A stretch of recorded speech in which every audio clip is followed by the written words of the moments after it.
Today we're going to experiment with bread. So we're going to start with flour. You can use bread flour. You can use all-purpose flour. You can do a combination of wheat and all-purpose flour. It's it's a loose recipe. It's easy to adapt to a lot of different things. We're going to start with 3 cups of flour. After the 3 cups of flour, we're going to do 1/4 teaspoon of instant fast-acting yeast. You can use dry active yeast, but I get a little bit better results with the rapid rise. And then you want to put in your salt. 1 1/4 teaspoons of just regular iodized table salt. Okay, then you'll mix your dry ingredients together.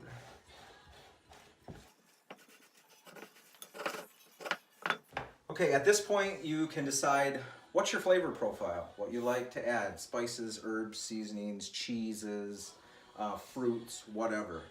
Today we're going to make a fennel and sea salt bread. And I do about a tablespoon.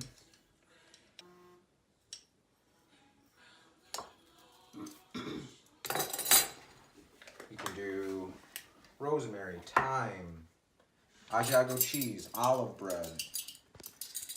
Dates. I've done a fennel and date bread, which is delicious. I just did a caraway seed and amber ale beer bread. I substituted beer for water, which came out super delicious. Kind of gives it a sourdough flavor. Okay, so once your dry ingredients are all mixed together, we are going to add our liquid. Now this recipe, you can do it 2 ways. Today we're going to do the super fast method, which only takes 3.5 hours for the bread to rise and be ready to cook. We're going to use hot tap water, and that will activate these faster. You'll still get a good rise. You can also just use cold tap water, and that takes about 12 hours. So if you wanted bread in the morning, put this together at night before you go to bed, and in the morning you can bake your bread. If you wanted this, quicker, that's what we're doing. You want the temperature of the water in between 110 and 120 degrees. Any higher than 125, you're going to kill the yeast. I use a 1-finger test just to see how wet and hot she is. Is she getting hot? Yeah, oh yeah. Oh, there she goes. Okay, so we're doing a 1.5 cups to start.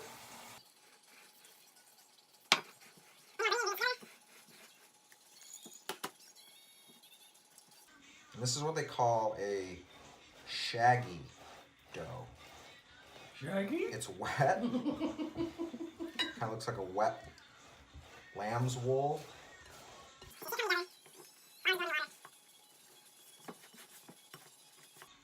And at 1.5 cups, just depending how you measured your 3 cups of flour, like I said, it's a very forgiving, loose recipe as far as that's concerned. We're going to need just a little bit more water. You can see there's still a lot of flour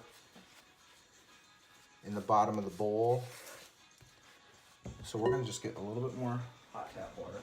Well, I'll show you what we're looking for, the consistency of the dough. So I'll just add another couple tablespoons. And basically, you just want all the flour, the loose flour, absorbed into the dough. You don't want to see any dry product in the bottom of the bowl.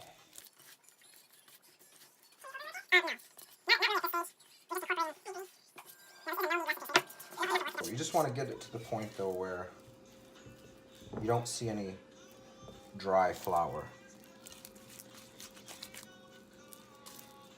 I mean, you don't want that dough to be shiny and super soggy, but you don't want to see any dry flour. So basically, we're there right now.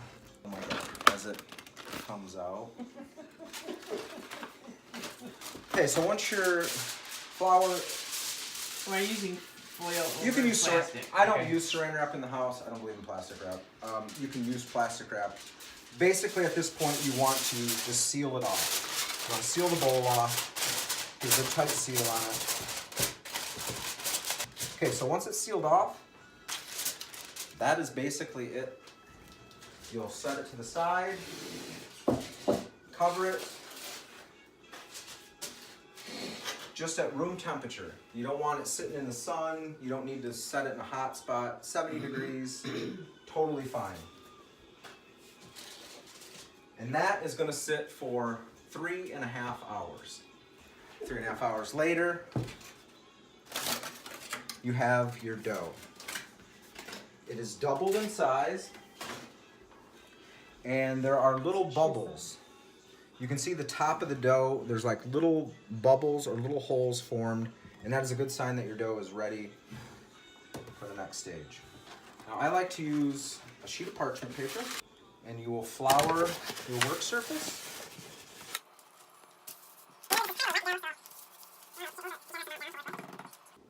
And you will pull the dough from the bowl, and you can see it's a sticky dough, but it does come out of the bowl rather easily, and you'll plop it on your floured work surface.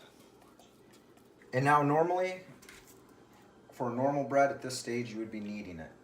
You would take your risen flour, it's fermented, it's proofed the first time, and you would knead it sometimes for 10, 15 minutes even. This is a no-knead method. All you have to do is put a little flour over the top so I can stick my hands. And you will fold it 4 times is all you need to do.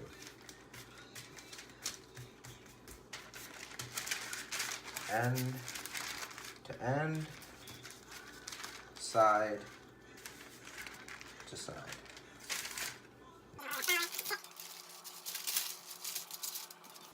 And you will turn it over and shape the traditional Boule mound.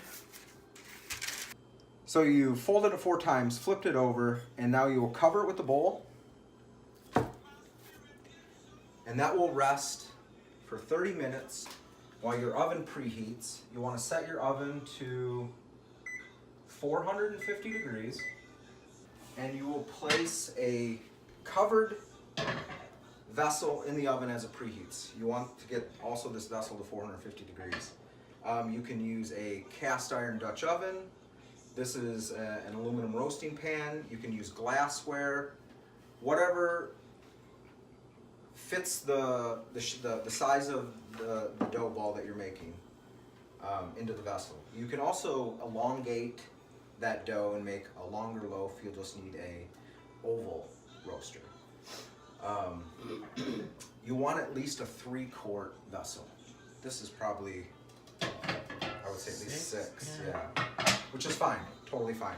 So we'll pop this in the oven.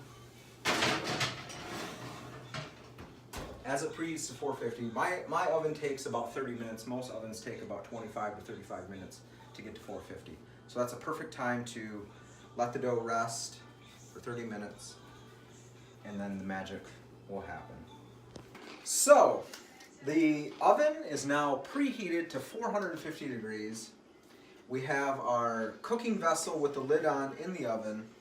It's been about 30-35 minutes, and we're going to reveal our dough. How beautiful is that? So, as I was saying earlier, this is a very forgiving recipe. We put our ingredients together and we let the initial dough rise for 3.5 hours. That's also very forgiving. If you don't have to be sitting watching your clock, it can go 4, it can go 4.5. You just want to be in that range. It's not very important that it has to be 3.5 hours. Somebody had asked a question earlier about city water, and usually city water is chlorinated. I am not sure if that would affect this. I doubt that it would. If it did, the chlorine might inhibit the yeast from allowing the bread to rise. You may have to go longer on your time if it was chlorinated. It might slow down that process, but I have not used chlorinated water, so I am not sure. You could replace your water with beer. That would give it a slightly yeasty, it would mimic, the beer would mimic the sourdough flavor. The beer would also, if you wanted to do the quick 4 hour, the beer would have to be heated to at least 110 degrees. If you wanted to do the full 12-hour overnight rise, you could just use room temperature beer, not beer straight from the fridge. That would be too cold and the yeast would not activate. We're going to take the vessel out of the oven. Now, another benefit of using a piece of parchment paper on your work surface, you don't have to handle the dough at all. I like to transport the parchment paper and everything right into the vessel, and this is where you can add a little bit of additional seasoning. I'm going to just put a little bit of coarse salt over the top. Put the lid back on, parchment paper and all, and you just want the vessel to be sealed. Make sure the lid's on tight, and then we'll put it back into the oven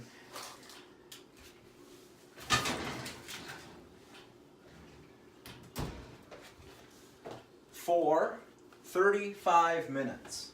One of the reasons why you want to put the lid back on your cooking pot is it creates a steam effect and allows the bread to rise more in the oven, and it will create your beautiful crust on your bread. I like to go 35 minutes with the lid on, and then what we'll do is after 35 minutes we'll take the lid off and we'll cook it for an additional 15 to 25 minutes. And when that happens, you will see how beautiful this bread becomes. But you'll want to slash the top of your loaf, either with scissors or a razor blade. But that allows steam to escape and you won't get blowouts on your bread. Okay, 35 minutes has passed, and we will remove the bread from the oven. And for the big reveal, perfect. Ooh. So at this stage, we're going to take the lid off and put it back in the oven for the final browning.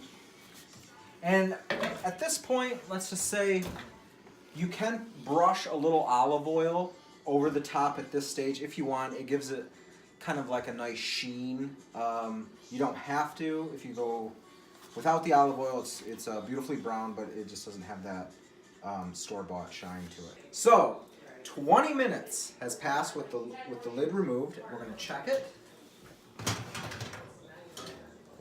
Oh my God. Oh my God! So 20 minutes has passed, and we are going to take an internal temperature at this time just to be sure. So we're at about 100, well, about 200. We can go just a little. Did you say 100? 100. We're climbing. We're just going to put it in for just a couple more minutes. Let me get the butter out for God's sake. What are we, some kind of Last Tango in Paris situation? Okay, so we removed the lid. We took an internal temperature. It was only around 200, 205. We put it in for another 5 minutes just to finish out the baking. Now it's burnt to a crisp. No. It is a lovely, handmade rustic loaf of bread. One thing about this bread, it doesn't have any sugar in it. And sugar helps retain moisture. So you'll definitely want to keep this bread in a bag. Not a paper bag, but a plastic bag. Ooh, plastic. We hate plastic. Usually a loaf of bread like this, for 2 people, should last, I would say, 20 minutes? Yes, fresh baked bread rarely lasts a day, but you should get 3 to 4 days easily by keeping it in a container. So after the bread is done baking, another advantage to using the parchment paper again is you can remove it from the pan and display your lovely loaf.